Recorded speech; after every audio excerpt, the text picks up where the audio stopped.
everyone gets super, super excited about targeting and is willing to pay the extra buck. I'm not going to say it's a bad strategy, but what that does on the flip side is it limits your growth potential and can sometimes make it harder to get as big as you want to get. Hello, and welcome to The Marketing Architects, a research-first podcast dedicated to answering your toughest marketing questions. I'm Elena Hingle. I run the marketing team here at Marketing Architects, and I'm joined by my co-host, Rob DeMars, our Chief Product Architect. Hello, Elena. Hello, and we're joined by our VP of Analytics, Matt Hultgren. Thanks for having me back. We are back with episode 2 of 3 that we're releasing around a report we shared last week called Reach, Revenue, and ROI, 3 Principles for Success with TV Advertising. You can download the report at marketingarchitects.com/report. And if you haven't listened to the first episode of this series, we'd recommend you go back and start at number 1. Just a quick reminder, we wrote this report to demystify TV. Brand channels like TV provide huge opportunities for marketers, but they're typically complicated, they're difficult to measure, and they can carry massive price tags. But even if you aren't interested in TV advertising, I believe our topic today is still relevant because it can be applied to any long-term brand-building marketing initiative you undertake. We all know how difficult it can be to get buy-in for the type of long-term impact a channel like TV advertising drives, so understanding how to get the absolute most out of a channel like TV is essential. The report is broken up into 3 findings that explain how the brands we've worked with have found success with television advertising. And this week, we'll discuss our second finding. The principal determinant of TV's ability to drive ROI is cost. I'll kick us off here by stating the obvious. Brand marketing channels are expensive, and TV might be the most expensive of them all. Since the first Super Bowl in 1967, ad prices have grown 16,371%. And last year, the average cost of airtime during the Super Bowl was $6.5 million. Now, the Super Bowl, it's an extreme example of the high cost of TV media, but brand inventory in general can be expensive depending on how it's purchased. And for a lot of marketers, it's not that they don't value the reach and impact of a channel like TV. These benefits just become irrelevant because of the cost. But if the price is right, it's worth it. It really just becomes simple math. Okay, hold up just for 1 second. For those of us who don't use the word simple and math in the same sentence, I was just wondering if you could maybe break that down a little bit, Elena? I'll break it down for you, Rob. That's also why we've brought Matt here, our math expert. The last time I took a math class was my sophomore year of high school, so I just could use a little help. Thank you. Yep. So I'm going to break down the value of reach, and I'm going to use a basketball example, which I now realize might also not be good for Rob, but we're going to use it anyway. So it goes like this.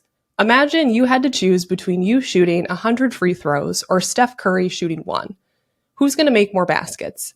Even if you're a terrible shot, chances are you're going to make more baskets. You just have more chances to make shots. So if we translate that to marketing, if you can reach more customers for less investment than tightly targeting one person, that reach makes sense. But that's only if you can reach them for less. Thinking back to that basketball example, let's say now you're paying $1 for every shot you take, but you make $3 for every basket you make.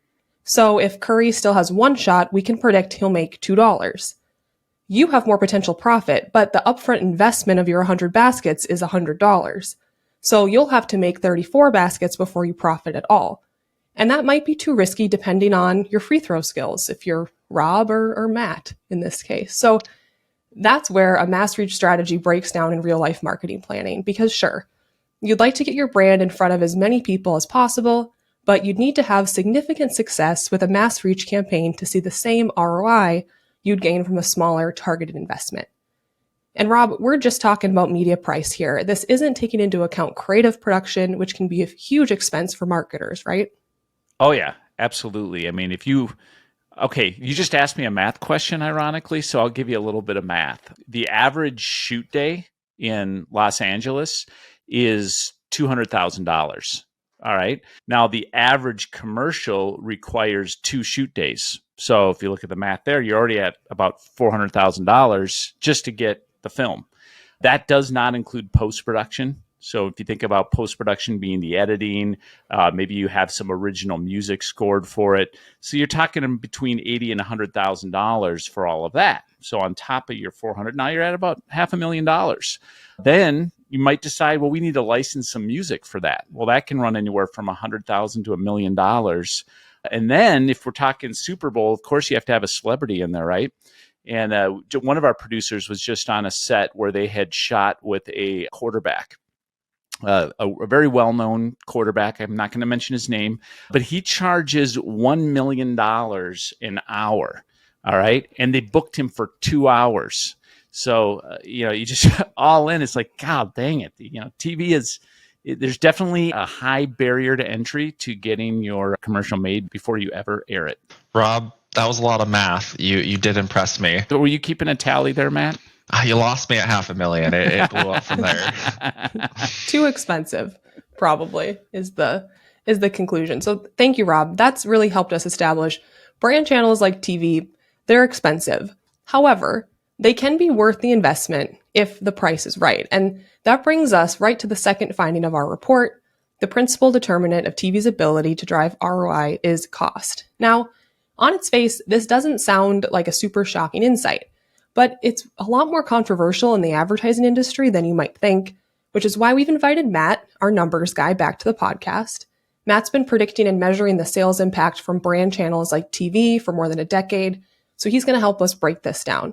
Matt, this finding seems obvious, but why does it make marketers so uncomfortable? I think the marketing place has just changed so much over the last decade. I mean, if we think back 10 years ago, TV was still the obvious choice for mass reach, but now you have Facebook, which has a ton of the market share. You have CTV and streaming just absolutely blowing up. And the thing that those come with is first-party targeting. It sounds so attractive to be, let's go target just the people that are like the highest potential. Let's go target the small group of people that we know are going to convert and ignore the rest. What comes with that? Facebook might charge you $20+ on a CPM basis. You have some streaming guys that come to market like Disney or HBO Max that are going to charge $50 per thousand. Meanwhile, you still have TV over here saying, maybe it only cost a few dollars to get into market. The trade-off is this growth and scale versus efficiency. I think everyone gets super, super excited about targeting and is willing to pay the extra buck. I'm not going to say it's a bad strategy, but what that does on the flip side is it limits your growth potential and can sometimes make it harder to get as big as you want to get. Yeah, Matt, I wonder too if we were talking about virality a few weeks ago on the podcast, and I wonder if that's also changed. Just marketers have such different ideas of how much things should cost. And now you could go viral and get a ton of reach for nothing. So I wonder if also the price tag can get, just marketers have different opinions when it comes to how much you should be investing in an initiative. But I wanted to ask you, when we talk about ROI being driven by cost and the expense of media, this isn't all just about low prices, right? That'd be a mistake to just say, hey, marketers, go out and buy the lowest priced media you can, because I could go buy 1 million display ads on sketchy websites for pennies on the dollar. Inventory really matters here, right? This is a hot topic out in the industry. I mean, I think we can all agree as marketers that not all currencies are created equal. You hit display ads. Another one that comes to mind is a high percentage of YouTube ads are skippable after 5 seconds. A mobile ad is not the same thing as an ad seen in a television or in your family room on a television screen. So there's definitely this combination of quality alongside cost, but you can't just throw your dollars anywhere at the lowest buck and expect to get a return on that. Right. And Matt, there's probably there's channels that you need to be more aware of that on, right? Like example, like you're saying, maybe with YouTube or with digital channels, there's a much higher likelihood that you could be buying inventory that's not high quality. There's a higher chance of ad fraud. How much do you worry about that with television, like television, radio, traditional channels? That must not be as big of a challenge, right? That's the benefits of using a traditional marketing channel. 100%. It's just been around for so long, and it's been proven over the years. I think digital is where you most commonly hear of a lot of those fraudulent, scam-like scenarios that can kind of come along with that in nature. But in TV, I mean, it's been Nielsen tracked, it's been ComScore tracked. There's so many people that have so many eyes on it versus once you get into digital, there's a lot of different areas that are just not as well monitored. Right. So say you're buying TV. Once we have, we know that the inventory is high quality, then it really comes down to this insight we have where we believe that the lowest cost is going to drive your highest ROI. Could you please break down how we go about buying media? Like, how does this cost insight come to life with how we buy TV for clients? 100%. And I have to start with a little bit of the horror stories we have from clients that come to us. And that's that oftentimes you come with a set budget. And maybe that's 100,000, maybe that's $500,000, maybe if you're Rob, that's 10 million. And what we hear from these horror stories is they go out and maybe they just buy a couple Jimmy Kimmel spots or Jimmy Fallon or a big Monday night football game, and they drop all their dollars in just one spot or two spots or three spots. And the biggest thing we would say is you can stretch your dollars so much further than that. Don't limit your media plan to just the biggest opportunities that are out there to make a big splash. The second thing, I'm going to try to humble myself a little bit, but maybe you're trying to target me. You'd probably find me watching some sports, but I also like to watch television with my wife. And while I will not name the channels that I watch, there's some reality shows out there that have kind of caught my attention through the years. And really the moral of the story is you can find your audience across the media landscape. There is no channel that's just all guys. There's no channel that's just all girls or grandparents or kids. It's a family room type environment, and you can find your audience in a lot of different areas. What comes along with that is the fragmentation piece as well. And that's that when I grew up, it was predominantly just broadcast television. Then cable came in and blew our minds. And then all of a sudden there was satellite with new offerings. And now we have this streaming thing. It's so fragmented now. What we have found, in order to access all of this, you have to leverage technology. There's just way too much complexity. And in order to build a diversified plan, you have to be able to take all these different data points to build really smart media plans.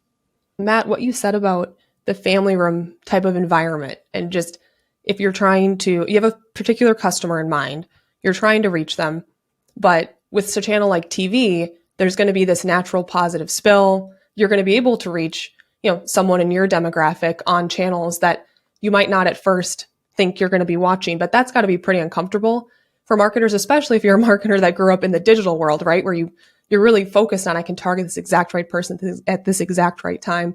Can that be difficult when you're maybe talking to a marketer that has only done digital and now is moving into more traditional mass reach channels like television?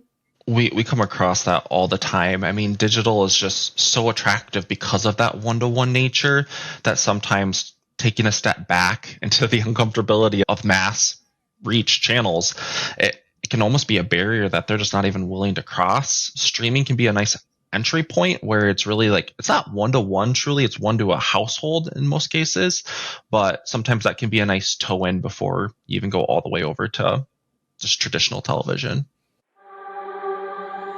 If you're a marketer, you already know TV advertising is powerful, but launching TV is not exactly easy. That's why Marketing Architects rebuilt TV advertising to help brands drive profitable growth. Introducing All-Inclusive TV, a revolutionary approach to TV advertising where all you pay for is media.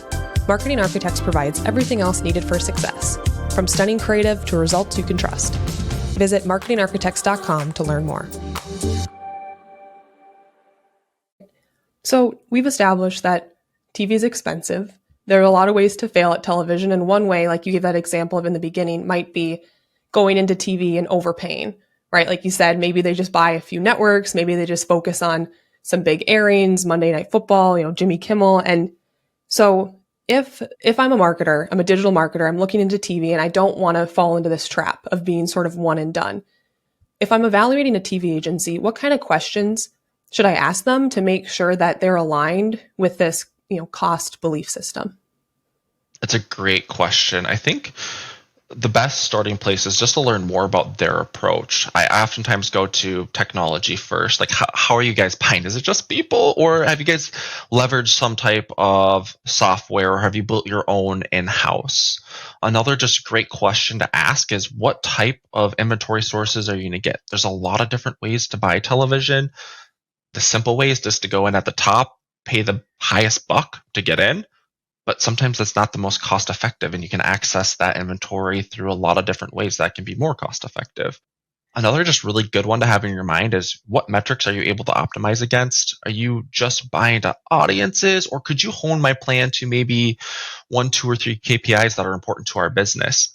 Then you don't even have to worry about cost. If you can optimize to maybe a cost per order, let cost take care of itself. Then lastly, I think obviously the big one that you've already mentioned a couple of times, Elena, is, how much do I need to spend to get these learnings? I would hope that they would have some thoughts behind and some rationale into, you need X amount to get this because this is how much you need to read it. Not just, like our minimum is $500,000 for anyone. Like, there should be way more thought into a plan than just numbers pulled out of a hat. Right.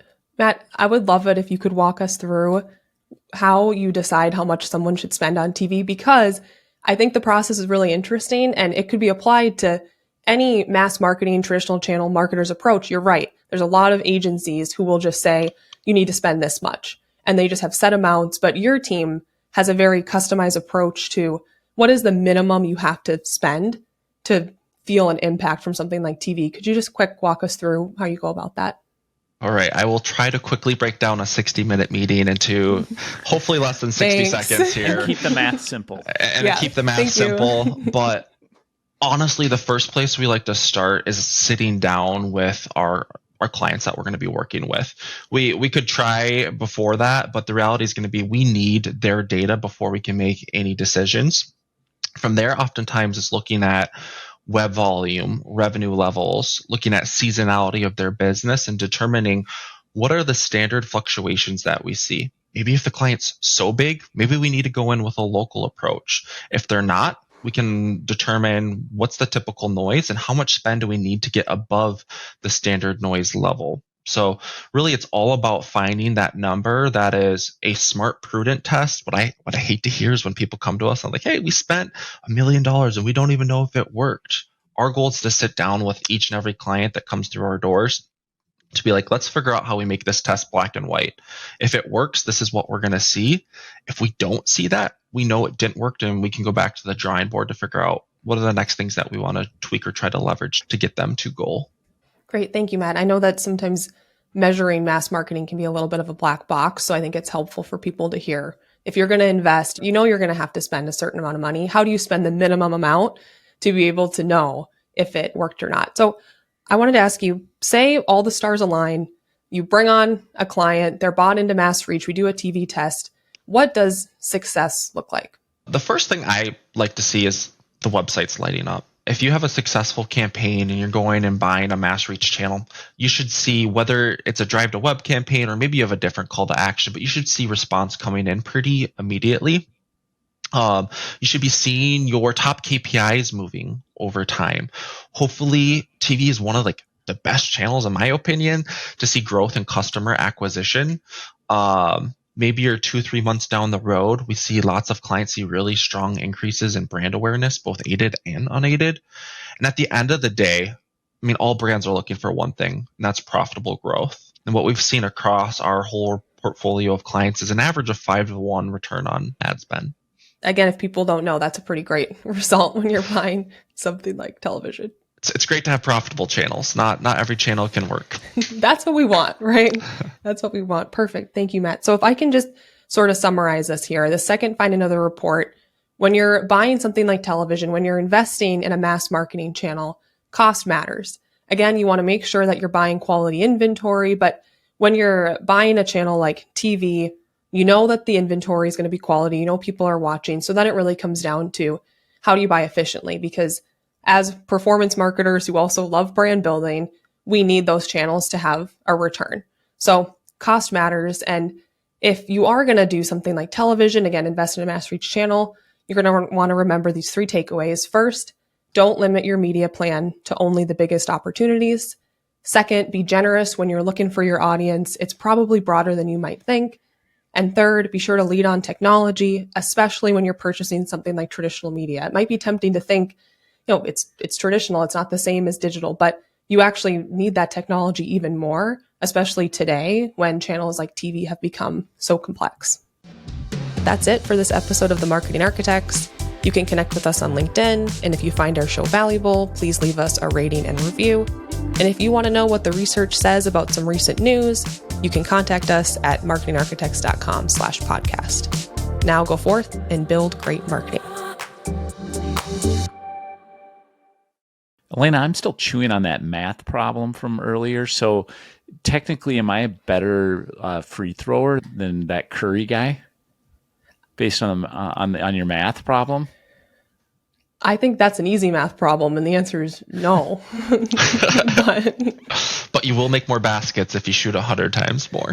Yes, right. That's the okay. Hopefully. So I don't know. Fingers crossed. Yeah, we would We can think train you. We can train you. Yeah.